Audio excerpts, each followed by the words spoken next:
참미예수님, 오늘은 9월 8일 화요일 복되신 동정마리아 탄생 축일입니다. 성경에 동정마리아의 탄생에 대한 내용은 없다. 그러나 초대교회 때부터 성모 신심이 계속되면서 동방교회에서 먼저 이 축일을 지내기 시작하였다. 로마 교회에서는 7세기 무렵부터 이 축일을 지내오고 있는데 예루살렘에 세워진 마리아 성당의 봉헌일 9월 8일을 동정마리아의 탄생 축일로 정한 것이다. 독서와 복음 말씀 봉독하도록 하겠습니다. 성부와 성자와 성령의 이름으로 아멘. 제1독서입니다. 미카 예언서의 말씀입니다. 주님께서 이렇게 말씀하신다. 너 에프라타의 베들레헴아, 너는 유다 부족들 가운데에서 보잘것없지만 나를 위하여 이스라엘을 다스릴 이가 너에게서 나오리라. 그의 뿌리는 옛날로 아득한 시절로 거슬러 올라간다. 그러므로 해산하는 여인이 아이를 낳을 때까지 주님은 그들을 내버려 두리라. 그 뒤에 그의 형제들 가운데 남은 자들이 이스라엘 자손들에게 돌아오리라. 그는 주님의 능력에 힘입어 그의 하느님 이름의 위엄에 힘입어 목자로 나서리라. 그러면 그들은 안전하게 살리니 이제 그가 땅 끝까지 위대해질 것이기 때문이다. 그리고 그 자신이 평화가 되리라. 주님의 말씀입니다. 하느님 감사합니다. 복음 말씀입니다. 마테오가 전한 거룩한 복음의 시작입니다. 다윗의 자손이시며 아브라함의 자손이신 예수 그리스도의 족보. 아브라함은 이삭을 낳고 이삭은 야곱을 낳았으며 야곱은 유다와 그 형제들을 낳았다. 유다는 타마르에게서 페레츠와 제라를 낳고 페레츠는 헤츠론을 낳았으며 헤츠론은 람을 낳았다. 람은 암미나답을 낳고 암미나답은 나흐손을 낳았으며 나흐손은 살몬을 낳았다. 살몬은 라합에게서 보아즈를 낳고 보아즈는 루색에서 오벳을 낳았다. 오벳은 이사이를 낳고 이사이는 다윗 임금을 낳았다. 다윗은 우리아의 아내에게서 솔로몬을 낳고 솔로몬은 르하브암을 낳았으며 르하브암은 아비야를 낳고 아비야는 아삽을 낳았다. 아삽은 여호사밧을 낳고 여호사밧은 여호람을 낳았으며 여호람은 우찌야를 낳았다. 우찌야는 요탐을 낳고 요탐은 아하즈를 낳았으며 아하즈는 히즈키야를 낳았다. 히즈키야는 므낫세를 낳고 므낫세는 아몬을 낳았으며 아몬은 요시야를 낳았다. 요시야는 바빌론 유배 때 여호야킨과 그 동생들을 낳았다. 바빌론 유배 뒤에 여호야킨은 스알티엘을 낳고 스알티엘은 주룹바벨을 낳았다.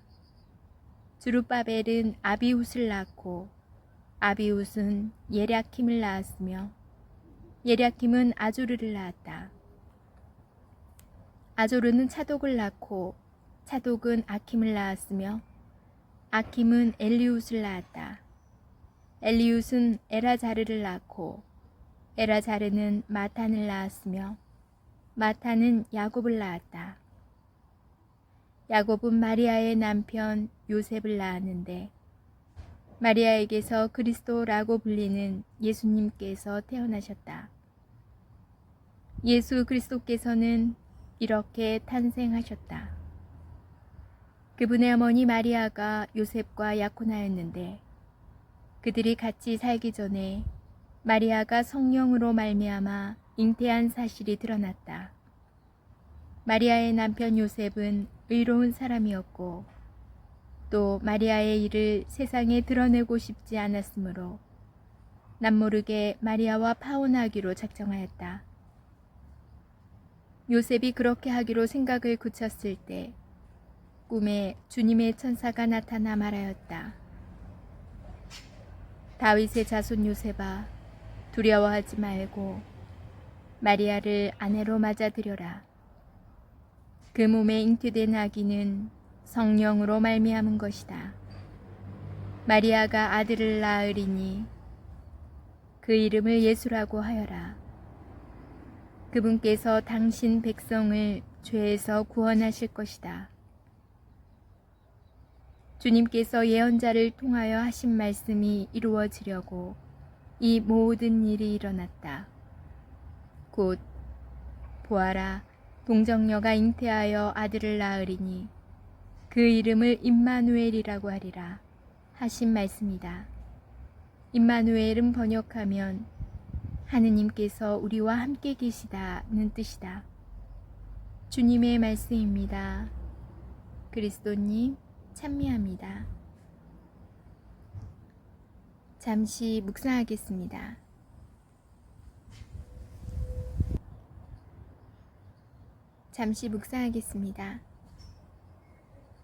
대개 족보는 그 집안의 근본과 정체성을 드러내는 기능을 합니다. 예수님의 족보는 아브라함과 다윗으로 이어지는 화려한 집안을 드러내는 듯하나 동시에 이스라엘 역사와 사회 속에서 용인되기 어려운 5 여인 타마르, 라합, 룻, 밧세바, 마리아를 등장시킴으로써 꽤 복잡하고 심오한 의미를 담아냅니다. 마테오 복음을 가리켜 교회의 복음이라고들 합니다. 교회라는 용어를 유일하게 사용하는 복음이기도 하지만 무엇보다 아우구스티노 성인의 표현을 빌리자면 복합체로서의 교회 공동체를 강조하기 때문이죠. 교회는 특정 기준에 부합하는 이들만의 고결한 모임이 아니라 서로의 마음에 생채기를 낼지언정 함께하고자 하는 이들이 사랑으로 하나 된 공동체입니다. 그런 이유로 이스라엘 역사 속에 세상 기준으로는 어둡고 불결하다고 여긴 여인들이 족보에 등장한 것이죠. 더욱이 예수님마저 처녀의 몸을 통하여 탄생하셨고 기술하고 있는 대목은 보란듯 우리의 관습과 전통 그리고 상식을 뛰어넘는 것입니다. 혼인도 하지 않은 딸이 나가서 아이를 베어 들어오는 상황을 맞는 어머니의 마음은 어떨까요?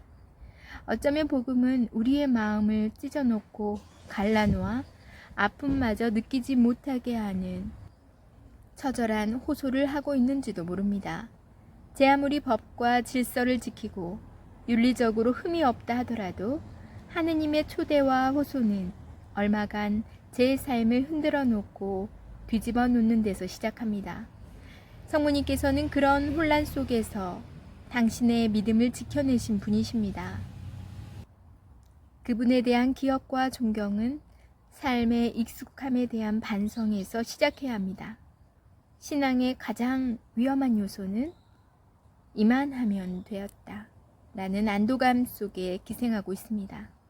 신앙은 늘 새로운 도전입니다. 아멘. 성부와 성자와 성령의 이름으로 아멘. 어제 날씨와 오늘 날씨 너무도 다르지 않나요?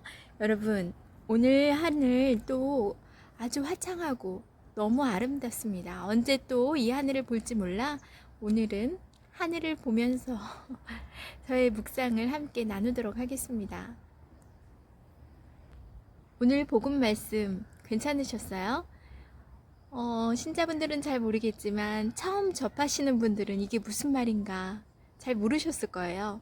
계속 누가 낳고 복음이라고 하는데 이렇게 누가 누구를 낳고 누가 누구를 낳고 계속 복음에 나오는 거는 바로 성모님 마리아의 출생과 그리고 성모님께서 또 낳으신 예수님을 설명하기 위해서 그렇게 표현된 것 같아요. 제가 예전에 아이들과 성경을 읽은 적이 있다고 예전 영상에 올렸었는데 아이들하고 쉽지 않았던 부분이 바로 이 낳고복음이에요. 그때 막내가 학교를 들어가기 전이라 한글을 잘 몰랐어요. 떠듬떠듬 했는데 방금 들으셨겠지만 그때 이스라엘 그쪽 지방 이름이 너무 어려워요. 그쵸? 이름을 보면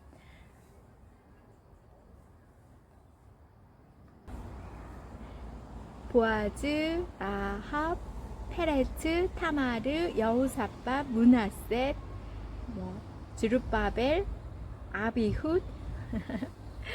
그러니까 아이들이 성경을 읽다가 특히 막내는 집어 던지죠.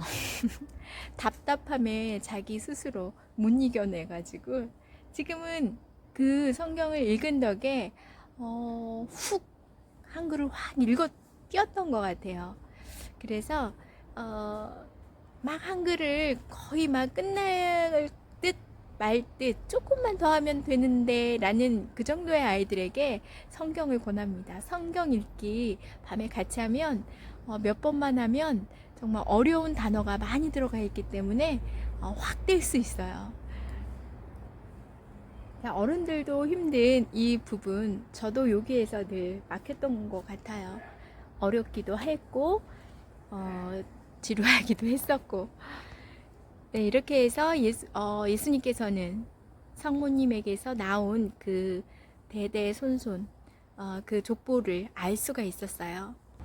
요즘 날씨가 정말 이상하죠. 저희 이거 물 새로 받아놓고 한 번도 들어가지 못했어요. 바람이 너무 셌고 비가 오고 그리고 이틀 지나니까 가을이 와서 이제 추워요. 아쉽지만 이제 접어야 될 것 같아요. 이 상은 우리 집에 새로 입양된 상이에요. 성모님하고는 참 분위기가 안 맞아서 놓을까 말까 했는데 놓고 보니까 연상되시는 분 없나요? 성경에 나오는 사마리아 여인, 우물가에서 예수님을 만나고 또 예수님을 주님이라고 알아본 그 여인이 생각나더라고요. 이 태풍이 올 때 저희 동네에 아는 분이 이게 화분이에요. 저 여성분의 여신 같은 머리 위에 물동이가 있는데 그 물동이 곧 화분 역할을 했었거든요. 근데 이게 쓰러지는 바람에 깨졌대요. 그래서 버리려고 하는 걸 제가 데리고 왔거든요. 모셔왔는데 바로 물 깃는 사마리아의 여인이 생각나서 제가 이렇게 성모님 옆에 놨어요. 나름 분위기가 맞는 것 같아요. 여러분은 태풍 피해 없이 잘 보내셨나요? 오늘 날씨 화창한 만큼 기분도 맑고 밝고 기분 좋게 하루 마무리하시는 오후 되시기 바랍니다. 저는 내일 다시 만날게요.